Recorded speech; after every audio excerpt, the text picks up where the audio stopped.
नमस्कार. उद्योग आणि उद्योजकतेला वाहिलेल्या जगातील सर्वात महत्त्वाचं असणाऱ्या फोर्ब्स इंडिया या मॅगझिनच्या श्रीमंतांच्या यादीमध्ये 2 तरुणांचा 90वा क्रमांक लागला आहे. हे तरुण आहेत निखिल कामत आणि नितीन कामत. यापैकी नितीन कामत आज बेळगावला अल्पेश जैन यांच्याकडे आले आहेत आणि त्यांच्याशी संवाद साधण्याची संधी आपल्याला मिळते आहे. आपण जाणून घेऊया त्यांच्या एकूण प्रवासाबद्दल. आपका बहुत बहुत स्वागत है तरुण भारत यूट्यूब चैनल में. अपने बचपन से करियर तक के बारे में बता दीजिए. राइट. मेरे पापा कैनरा बैंक में काम करते थे. सो इस वजह से डिफरेंट सिटीज़ में मेरा I used to live in. पहले हासन में थे, उसके बाद नॉर्थ इंडिया में गए 3 साल. 9th स्टैंडर्ड से मैं बेंगलोर में था. मेरा ट्रेडिंग का जर्नी, जो स्टॉक मार्केट का ट्रेडिंग, बहुत जल्दी शुरू हुआ था. मैं 17 ईयर्स पे स्टार्ट किया था. उसके बाद ट्रेडिंग में वॉलेटिलिटी होता है, तो आई लॉस्ट सम मनी. इसलिए कॉल सेंटर में काम किया 3-4 साल बिटवीन 2001 टू 2005. कॉल सेंटर में क्योंकि ट्रेडिंग डे टाइम हो सकता था, रात को काम कर सकते थे. सो 2005 में कॉल सेंटर का जॉब छोड़ के पोर्टफोलियो एडवाइजरी का बिज़नेस शुरू किया. और उसी टाइम रिलायंस मनी करके एक कंपनी जो अल्पेश जहाँ काम करते थे, उसमें सब फ्रेंचाइजी बना.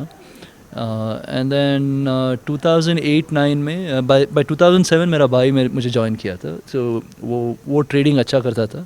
सो आइडिया आया कि 2 लोग क्यों ट्रेडिंग करना है, वो ट्रेडिंग कंटिन्यू कर सकता है और मैं I can give a shot at being a broker. Broker माने जो ट्रेडर्स जो प्लेटफॉर्म यूज़ करते हैं बाई सेल करने के लिए, उसे ब्रोकिंग प्लेटफॉर्म कहते हैं. सो 2010 में ज़रूर इस आइडिया से शुरू हुआ कि जो ट्रेड हमारे जैसे ट्रेडर है उनके लिए अच्छा बेटर प्लेटफॉर्म ऑफ़र करें. लेकिन बहुत आम लोग हमेशा अभी भी स्टॉक मार्केट और ब्रोकिंग से बहुत डरते हैं. उनमें एक डर सा रहता है और इनसिक्योर बहुत फील करते हैं. वो इसकी वजह क्या हो सकती है?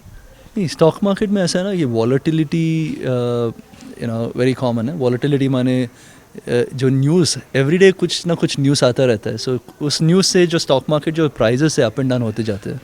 राइट. आई थिंक इंडिया में प्रॉब्लम ऐसा है कि फाइनेंशियल एजुकेशन ज़्यादा नहीं है. सो पीपल को ये जो रिस्क टू रिवॉर्ड का मतलब ज़्यादा पसंद समझ नहीं आता है. रिस्क टू रिवॉर्ड माने कि अगर लाइफ में अगर आपको रिवॉर्ड ज़्यादा चाहिए तो रिस्क भी ऑटोमेटिकली ऊपर जाता है.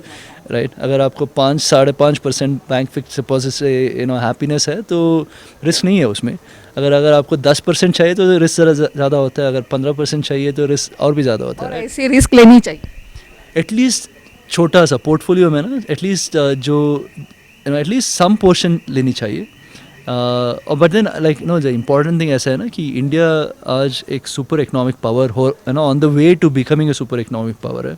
अगर आप इंडियन बिजनेसेस में इन्वेस्ट नहीं करते, अपना पैसा बैंक डिपॉजिट में, गोल्ड में, रियल एस्टेट में डालते हो, तो आप उससे कोई यू नॉट बेनिफिट. अगर इंडिया अगर कल यूएस जैसा कंपनी बना तो जो इंडियन बिजनेसेस जो बड़े होंगे उसमें आपका कोई पार्ट नहीं रहेगा. राइट. आपको अपना 5-5.5% बैंक से मिलेगा, लेकिन अगर अच्छे बिजनेस में हो तो और ज़्यादा बहुत ज़्यादा रिटर्न मिल सकता है ना. लेकिन हमेशा तो बम्बई ये तो मेन माना जाता है स्टॉक एक्सचेंज मार्केट के लिए, लेकिन आपने तो बेंगलुरु से कारोबार शुरू किया, उसकी वजह क्या है? सो बैंगलोर, सो फर्स्टली मैं बैंगलोर में फ्रॉम माई 9th स्टैंडर्ड वहाँ पे था, तो it was a natural choice. But second thing ऐसा है ना कि आज अपना business more than finance actually technology business है. बिकॉज कस्टमर्स जो हमें यूज़ करते हैं ज़ेरोदा का आज, दे यूज़ इट बिकॉज अपना product is better, our apps are better, अपना वेब प्लेटफॉर्म्स बेटर. एंड ऐसा टेक्नोलॉजी टैलेंट बैंगलोर में इज़ ईजियर एक्सेसिबल दैन इन बॉम्बे. सो हमारे यहाँ पे एडवाइजरी वगैरह कुछ नहीं होता. So that way we got lucky कि हमने बैंगलोर चूज़ किया. बट फर्स्ट चॉइस बैंगलोर इसलिए था क्योंकि मैं बैंगलोर में रहता था.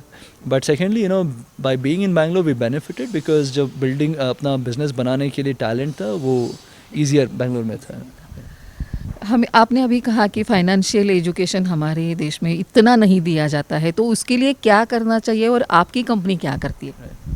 नहीं, सो पहली चीज़ ऐसा है कि तो हम लाइक मैं सेबी वगैरह कमिटीज़ में बैठता हूँ, तो वहाँ पे जो कॉन्स्टेंटली हम we are trying to push कि गवर्नमेंट ऐसा फाइनेंस का they make it part of the curriculum, right.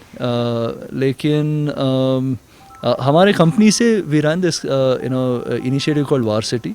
आज Varsity is may be the second और थर्ड लार्जेस्ट जो वर्ल्ड में ऑनलाइन में education initiative is the largest, third largest in the country. पूरा free है, open source, I mean open initiative है. तो कोई भी जाके अपना यू कैन सर्च फॉर ज़ेरोदा और वारसिटी एंड बहुत अच्छा कंटेंट है. You can actually learn everything about finance in that. Corona ने सभी उद्योग पे बहुत हानि पहुंचाई है, ऐसा कहा जाता है, क्षति पहुंचाई है, लेकिन आपका क्या कहना है? नहीं, आज I think we are one of the जो बेनिफिशरीज इस कोरोना के व्हाटएवर आपके लिए ये पॉजिटिव या ये पॉजिटिव न्यूज़ था.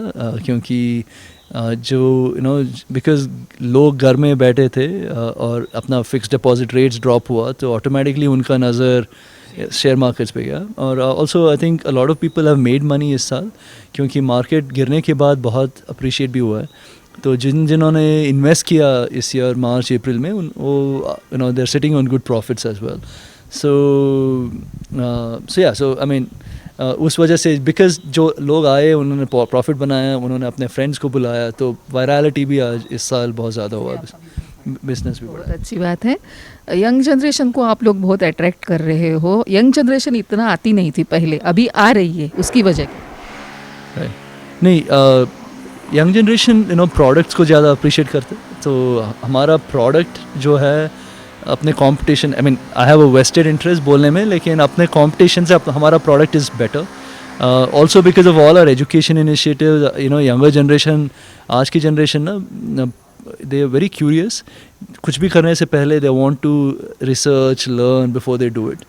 तो ये वेरी प्रैक्टिकल. मैंने किसी ने बोला करके वो नहीं करेंगे, आप खुद को जान के गूगल करके वगैरह करके ना. तो सो इस वजह से younger generation gets attracted to us. इस क्षेत्र में महिलाएं हैं या और नहीं है, तो उनके लिए आप क्या कहना चाहोगे? नहीं, महिलाएं बहुत कम है. जो लिटिल महिलाएं ओपन अकाउंट ओपन होता है, उनके पेरेंट, आई मीन उनके फादर या हस्बैंड या ब्रदर उनको ऑपरेट करते. सो आई थिंक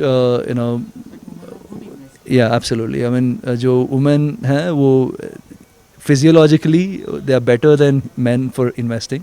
क्योंकि जो मैन का प्रॉब्लम है ना कि वो रिस्क ज़्यादा लेते, और रिस्क ज़्यादा लेना हानिकारक है स्टॉक मार्केट में.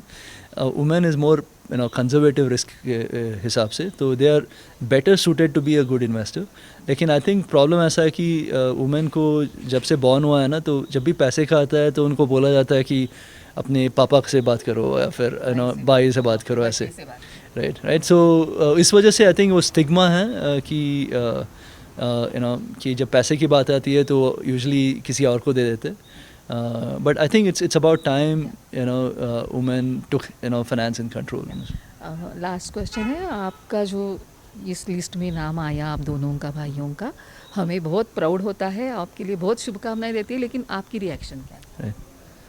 नहीं, लाइक जो ये जो अनवांटेड अटेंशन है, I mean like top 100 richest, I mean कोई फ़ायदा नहीं है इस लिस्ट में होने से. और और पैसा is never been the motivator. Money and fame has never been. हमने बिज़नेस इसलिए शुरू किया क्योंकि हमारे जैसे ट्रेडर्स के लिए we had an opportunity to build a better product. आज भी जब we get up every day, the idea is can we build a better product अपने कस्टमर्स के लिए. एंड हम अगर कुछ अच्छा करते हैं तो द बेनिफिट हियर इज़, या आई मीन, और ये जो money and all is accidental, it's a by product.